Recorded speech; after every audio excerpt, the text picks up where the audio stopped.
Aper, le sanglier en latin. Aper, un vêtement à votre identité. Avec Aper, sortez des marques woke.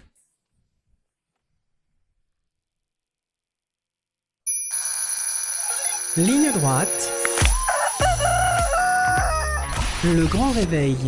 Une nouvelle mobilisation des agriculteurs débute aujourd'hui dans toute la France avec un petit goût de déjà-vu dans leurs revendications. On se souvient tous des dernières manifestations, de cette scène incroyable au Salon de l'Agriculture avec un président de la République acculé, promettant un certain nombre de mesures. Ont-elles été tenues, ces mesures, ces promesses? Pourquoi les agriculteurs reprennent-ils la rue aujourd'hui?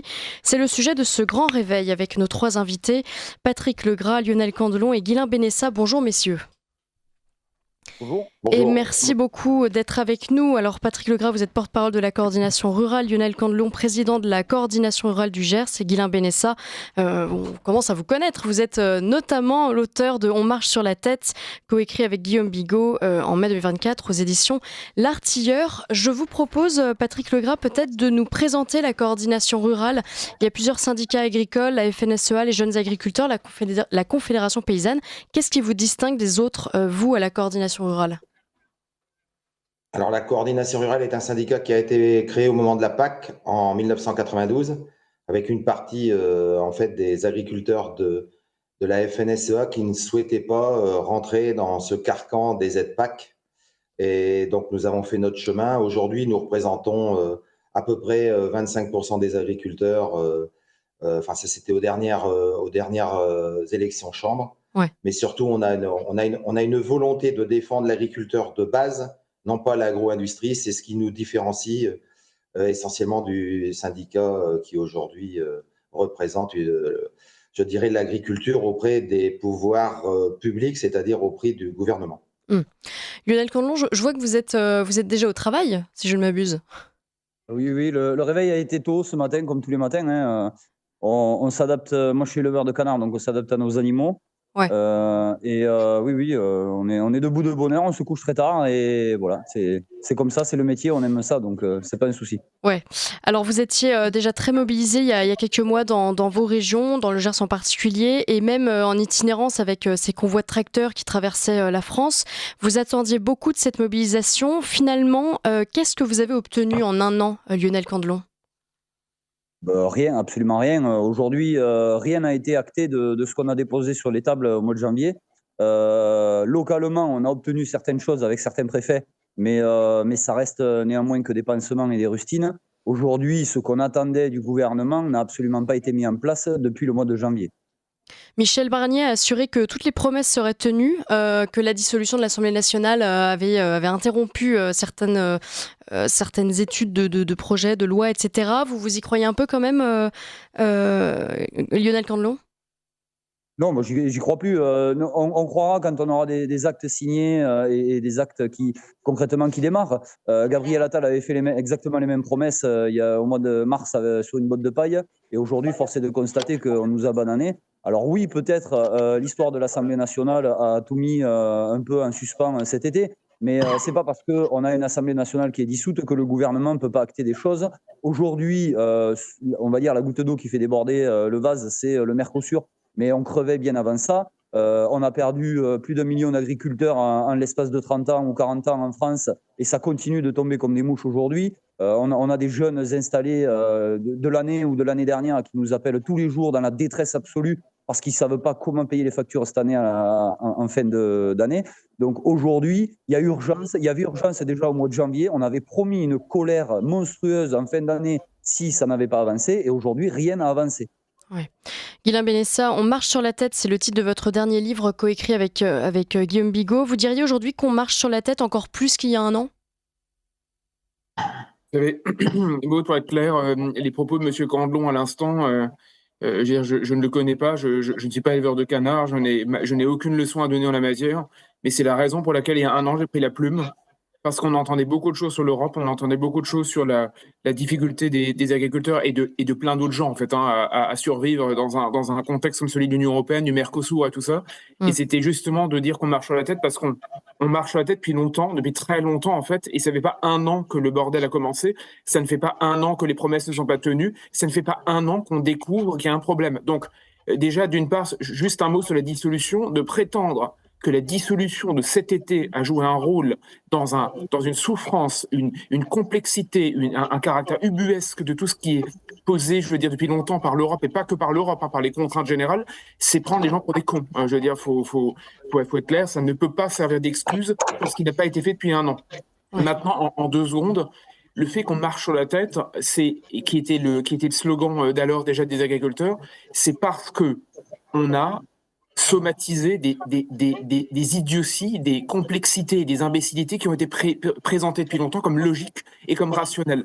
Juste, et je prends un exemple très simple qui donne d'autant plus raison à M. Candelon que c'est pas du tout récent. Il y a 40 ans, on a emmerdé les marins-pêcheurs pour une histoire de taille de maille de filet, qui a conduit la France à payer 100 millions d'euros d'amende à Bruxelles parce qu'on ne respectait pas, je répète, des tailles de maille de filet.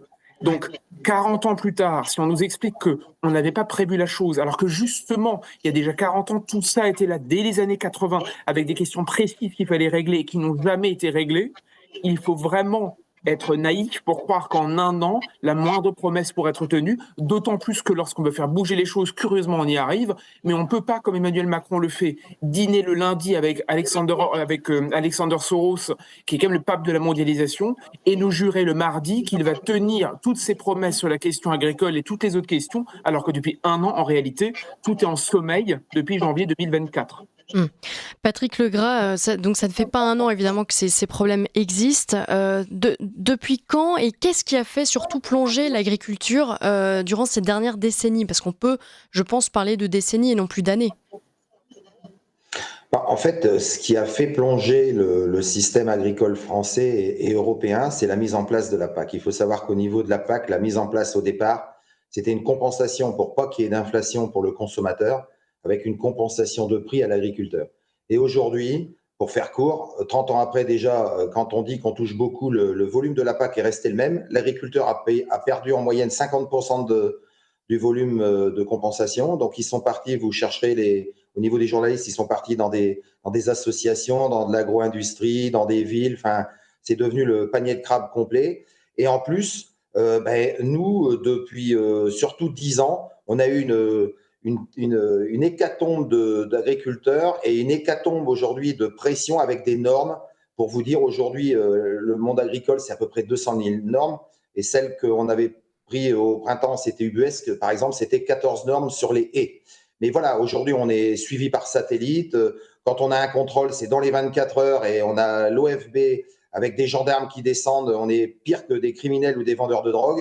Donc, on peut nous dire qu'aujourd'hui, on va faire marche arrière. On peut nous dire qu'on va simplifier. Ça, des promesses, ça nourrit pas un veau, comme on dit chez nous. Mais aujourd'hui, tout ça, ça a été mis en place. Et aujourd'hui, on ne gagne rien. C'est uniquement faire une marche arrière. Mais ça ne nous rapporte pas d'argent. Et pourquoi aujourd'hui la crise est la plus importante au niveau agricole, que ce soit en France ou en Europe? Parce qu'aujourd'hui, les prix que l'on a ou que l'on nous accorde, c'est des prix mondiaux avec des normes franco-françaises, parce qu'on est encore à ce niveau-là encore plus malin que les Européens. On se fait des normes supplémentaires à l'Europe. Donc là, on a dit stop. On a dit stop au printemps. On nous a dit que ça va être mis en place. La mise en place, elle n'existe pas. Quand vous voyez, ça, c'est même pas syndical. Quand vous voyez l'ensemble des gens qui sont dehors, c'est tout syndicat confondu. Et on nous raconte encore, hier soir, j'ai entendu M. Macron qui nous a dit « Vous inquiétez pas, on va négocier un autre Mercosur ». Mais on n'en veut pas de son Mercosur, on n'en veut pas de son libre-échange, on n'en veut pas aujourd'hui de toute sa réglementation qui, lui, aujourd'hui, il faut être clair, qui, lui, ne se la prend pas. Parce que quand j'ai vu que l'Élysée s'est augmenté 30 ou 40% les frais ou le salaire, que les sénateurs et les députés s'augmentent leur salaire, tout ça, ça va bien pour eux. Et ça va mal pour le monde agricole. Donc, on a dit stop, on a donné des dates, on a dit qu'on ne pouvait pas continuer. Les Jeux Olympiques, la dissolution, tout ça, c'est des fausses excuses. Donc, aujourd'hui, on sort et je peux vous dire qu'on rentrera que lorsqu'on aura abouti. Alors, ça va, j'espère, se passer comme ça devrait se passer, c'est-à-dire on se met autour de la table 2 jours, 3 jours, comme les COP 20, 26, 28. Ce que l'on fait, on se met tous autour de la table. Sans ça, je peux vous dire que ça ne va pas bien se passer. Comme dit Lionel, C'est clair qu'on va pas faire tous les ans le même pins uniquement et de dire ça va aller mieux demain, ça va mieux. Non, non, ça ne va pas mieux, ça n'ira pas mieux si on change pas la donne. Et changer la donne, c'est pas aller vers le libre-échange, c'est sortir de l'Organisation mondiale du commerce. Lionel Candelon, vous avez mené plusieurs actions, vous aussi, qui vous ont parfois amené jusqu'à vous expliquer devant la gendarmerie. Aujourd'hui, dans quel état d'esprit êtes-vous? Dans une démarche plutôt pacifique, dans une démarche de révolte, s'il fallait nommer un peu ce mouvement? Nous, on n'a jamais acté la violence dans toutes nos actions. C'est pour ça qu'on n'a jamais été condamné au niveau de la coordination rurale du Gers. Mais quoi qu'il en soit, on fera des actions fortes, des actions symboliques. On a convoqué à partir de demain sur la ville d'Auch pour le département du Gers tous les représentants, que ce soit des organismes privés ou des organismes publics, afin à partir de demain soir, de sortir avec des réponses à nos questions et surtout des actes signés. Si ce n'est pas le cas, on amène plus de 50 tracteurs sur la ville d'Auch et à peu près 200-300 agriculteurs. Donc, ça sera le bordel, ça c'est clair. Aujourd'hui, on parlait de mailles des filets il y a 20-30 ans pour les pêcheurs. Nous, ça a été la même chose il y a 2 ans avec la grippe aviaire. Il fallait mettre des filets sur nos parcours et il fallait qu'ils respectent une certaine taille. Mais au bout d'un moment, quand c'est qu'on va arrêter de nous rajouter des normes et encore des normes? Ouais. On a pris une norme au mois de septembre, c'est la directive nitrate numéro 7. Elle est rédigée en plus de 14 fichiers. Moi, aujourd'hui, on veut me faire sortir de mon bâtiment tout le matériel agricole pour y mettre le fumier de mes animaux, de la merde en fait. Il faut appeler ça comme ça, c'est de la merde. C'est tout ça en France aujourd'hui et on n'en peut plus. Alors, on a entendu M. Rousseau qui a dit oui, le Mercosur, dans l'état où il est, on n'est pas d'accord, etc. Non, mais il n'y a pas dans l'état où il est ou quoi que ce soit. On n'est pas d'accord du tout. Comme on n'est pas d'accord avec le CETA, comme on n'est pas d'accord avec l'Union européenne déjà à la base. Parce qu'aujourd'hui, toutes les coopératives qui importent des produits européens ne respectent pas les normes françaises. Et ça, déjà, ça va très mal. Parce que moi, je ne peux pas aujourd'hui être concurrent au niveau d'un canard bulgare ou de la céréale ukrainienne ou autre chose. Donc aujourd'hui, il faut tout remettre à plat, mais ça urge. Là, il y a vraiment urgence. Emmanuel Macron n'a pas adressé la parole aux agriculteurs, ne s'est jamais déplacé de l'année. Aujourd'hui, ça suffit. Moi, j'ai rencontré la ministre le 4 novembre en Occitanie. Elle n'a même pas daigné nous accorder 1 minute pour nous parler à la coordination rurale. Mais comment vous l'expliquez, ça?